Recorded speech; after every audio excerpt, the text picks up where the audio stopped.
Primeramente, hay que saber que el síndrome nefrítico nosotros vamos a tener una lesión inflamatoria. Acuérdense que en los dos tenemos lesión inflamatoria, pero, perdón, gente, en los dos tenemos lesión. Hablo en el sentido de síndrome nefrítico y síndrome nefrótico. En los dos hay lesión, pero en el síndrome nefrítico tenemos lesión, pero inflamatoria. ¿Está bien? Que hay que saber entonces que es un conjunto, ¿verdad?, de manifestaciones clínicas resultante de un proceso inflamatorio. Tienen en cuenta, inflamatorio, cuando hablamos de nefrítico, ¿ok? Luego pasamos acá la característica, ¿verdad? Como les comenté, ¿verdad? Perdón, hay que saber el cuadro clínico, qué es lo que le caracteriza a ese síndrome nefrítico. Acá, por ejemplo, tenemos todo este cita. Acuérdense que este cita, esta característica podemos utilizar específicamente para citar. ¿Entienden? Acuérdense que nuestro examen también puede ser abierto, puede llevar cita, ¿verdad? Entonces, esto está espectacular para que puedan saber, ¿verdad?, cuáles son lo que le caracteriza a nuestro síndrome nefrítico. Tenemos la hematuria. Acuérdense que la hematuria se caracteriza por la orina de color Coca-Cola, ¿verdad? Luego le tenemos la proteinuria, que va a ser solamente leve y moderada, o sea que vamos a tener menor a 3,5, oliguria, soemia, la hipertensión arterial, y también vamos a tener edema. Pero acuérdense que en el síndrome nefrítico el edema es menos, ¿verdad? O sea que no es como el nefrótico. Acuérdense que en el nefrótico vamos a tener la anasarca. Esa es la diferencia. Nefrítico, edema leve, ¿verdad? Y el nefrótico ya vamos a tener un edema bastante elevado, ¿verdad? Que a eso, o sea, que está generalizado. Y cuando es edema caracterizado, nosotros, ¿cómo le llamamos?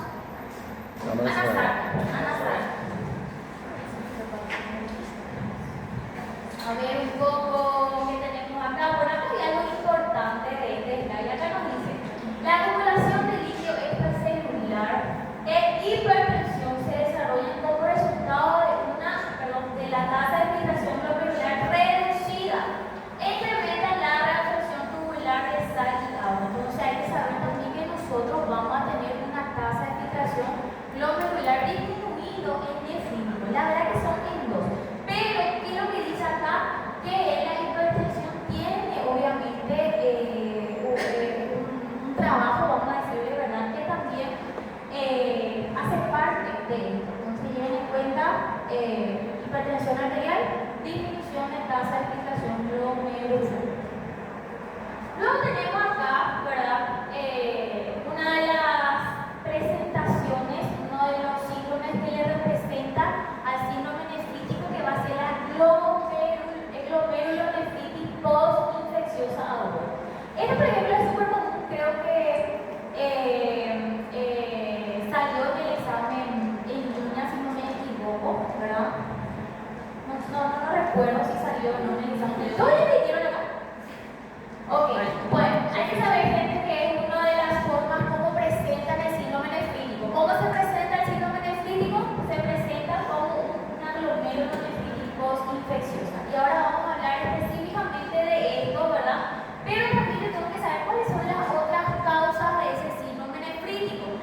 Acá, por ejemplo, le tenemos a la rápidamente progresiva, que se le conoce como las semilunas, nefritis lúpica, la post-infecciosa no estreptocócica y la vasculitis asociada. Esto, por ejemplo, que es genial para poder, qué sé yo, quitar una selección múltiple, ¿verdad? Y hay que conocer entonces cuáles son todas esas otras causas que pueden ser del síndrome nefrítico. Entonces hay que llevar en cuenta esto.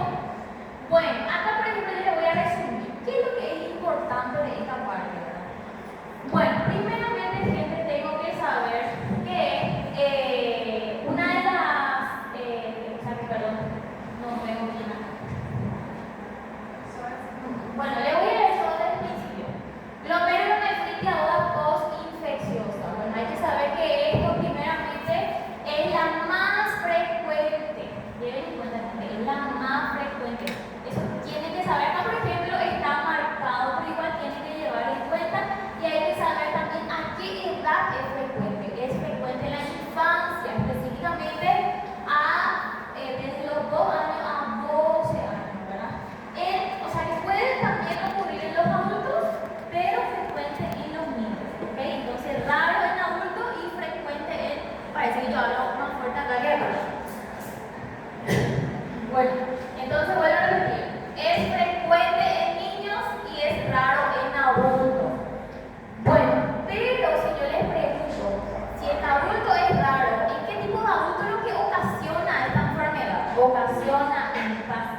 pacientes diabéticos, alcohólicos y drogadictos. Esto, por ejemplo, es muy importante saber también.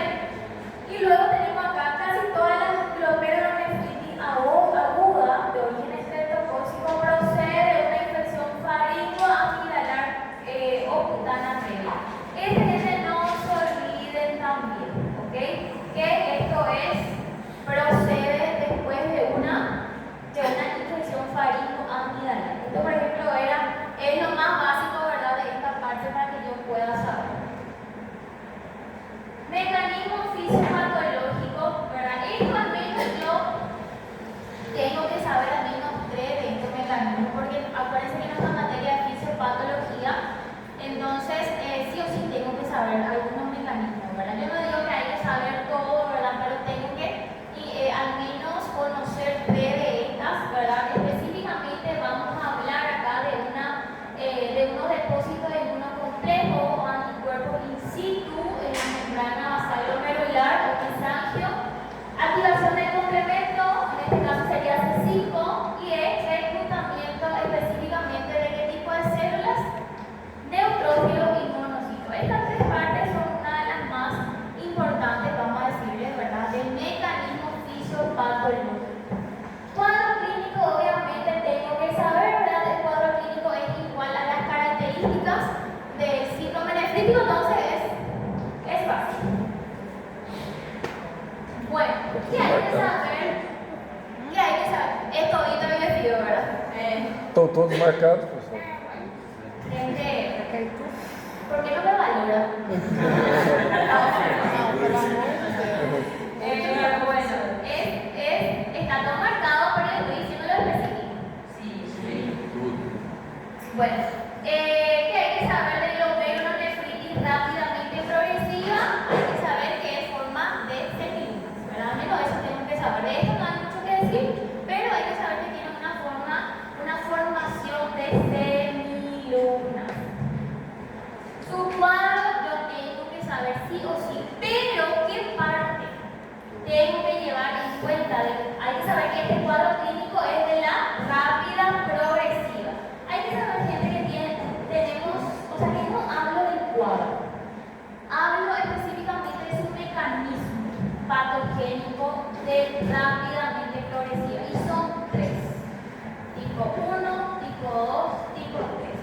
¿Qué hay que saber de estos 3? Tengo que saber en qué síndrome específicamente aparece, ¿verdad? El tipo 1 hay que saber que se ve en síndrome de Busch-Pasteur o Pasteur también se le puede decir. El tipo 2, por ejemplo, se relaciona a un proceso idiopático, y el tipo 3 hay que saber que es el más frecuente, ¿ok? El más frecuente. Bueno, entonces es una forma exclusiva de la enfermedad renal, que sería el tipo 3, también se le conoce como pauci-inmunes, ¿verdad? Pero vuelvo a repetir, ¿qué hay que saber de este slide? Tengo que saber el mecanismo, pero ¿de quién?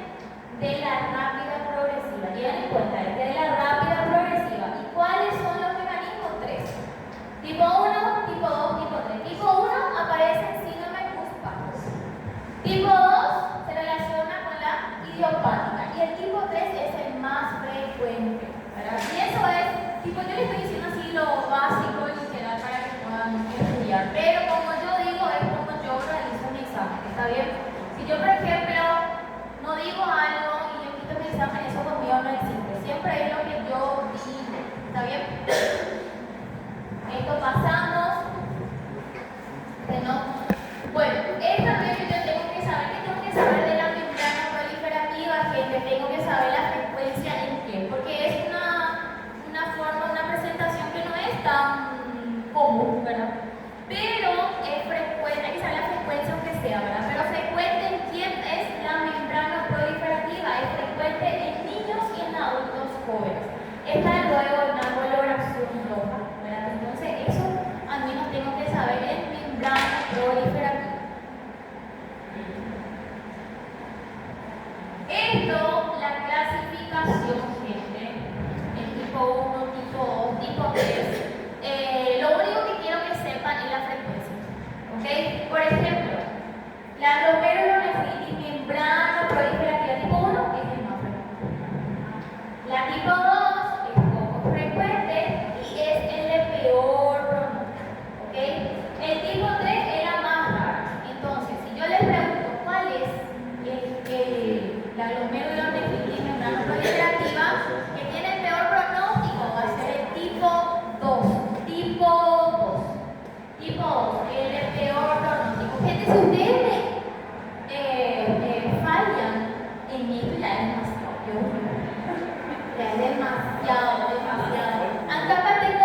sería por IgA.